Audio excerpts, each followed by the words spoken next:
predseda Národnej rady Slovenskej republiky. Kapitán doktor Andrej Danko.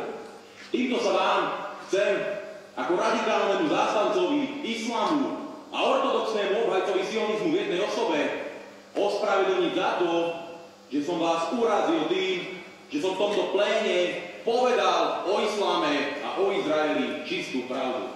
Ja vám veľmi pekne ďakujem za to, že sa môžem ospravedlniť, pretože v akomkoľvek islamskom štáte by mi za toto zrejme odtiaľi hlavu. Čo ma ale prekvapuje je, že sa vy ako predseda Slovenskej národnej strany cítite byť urazení, keď niekto kritizuje islám. Vy sa cítite urazení pri kritike islámu. Toho islámu, ktorý je v súčasnom období v podstate silou, ktorá pôsobí na celú našu európsku civilizáciu absolútne deštruktívnym spôsobom. Toho islámu, ktorý má denne naprieč celým európskym kontinentom na svedomí desiatky obetí. Toho islámu, ktorý nerešpektuje demokraciu, vyspieva sa z ľudských práv a učí nás, že máme k ženám správať ako k dobytku určenému na porážku. Toho istého islámu, ktorý povoluje pedofíliu, ktorý povoluje zoofíliu, dokonca aj nekrofíliu. Toho islámu, ktorý nie je ničím iným, než obyčajným dielom diabla. A keď si pán kapitán myslí, že takýmito pokutami a sankciami donúti poslancov ľudovej strany naše Slovensko k tomu, aby sme ľudovo povedané stiahli chvost a zavreli ústa, aby sme prestali bojovať za svoj národ a za európske, kresťanské a národné hodnoty, tak je pán kapitán na veľké omyle.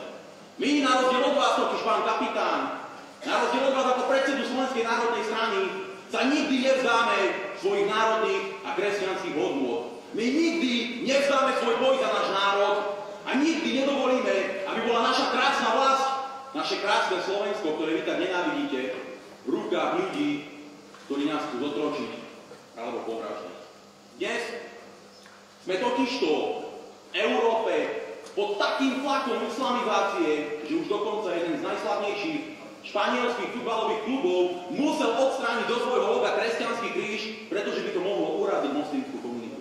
Hovoríme o tom istom Španielsku, ktoré bolo skoro 700 rokov pod nadvládou krvilačných moslimských Maurov. O tom istom Španielsku, v ktorom pri stáročiami trvajúcej rekonkviste zomreli 100 000 európskych kresťanských mužov preto, aby tento kus európskej kresťanskej zeme dostali z rúk týchto krvilačných neľudských zvierat. Ja som si istý, že ani radoví členovia Slovenskej národnej strany, pán kapitán, nemajú záujem na tom, aby sme na Slovensku ustupovali islamizácii alebo stavbe mešít.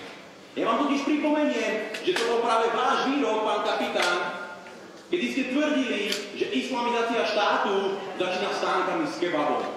Ja viem, že dnes má už tento výrok asi rovnakú hodnotu, ako keď ste tvrdili, že nikdy v živote nebudete vo vláde s Bugárom. No som rád, že takýmito svojimi konaniami otvárate ľuďom oči. Že ukazujete svoju právnu tvár občanom Slovenska a hlavne svojim voličom, ktorým dávate návod, že v ďalších voľbách by sa mali rozhodnúť lepšie. Pretože opakujem, ľudová strana naše Slovensko, na rozdiel od tzv. Slovenskej národnej strany, nikdy nezanevrie na hodnoty národné a hodnoty kresťanské. My nikdy nevzdáme svoj boj za náš národ, za našu vlast, za našu krásnu európsku kultúru a morálku. A v súčasnosti sme či už v tomto pléne, alebo aj v celej Slovenskej republike jedinou stranou, ktorá ešte môže Slovensko zachrániť. Ďakujem.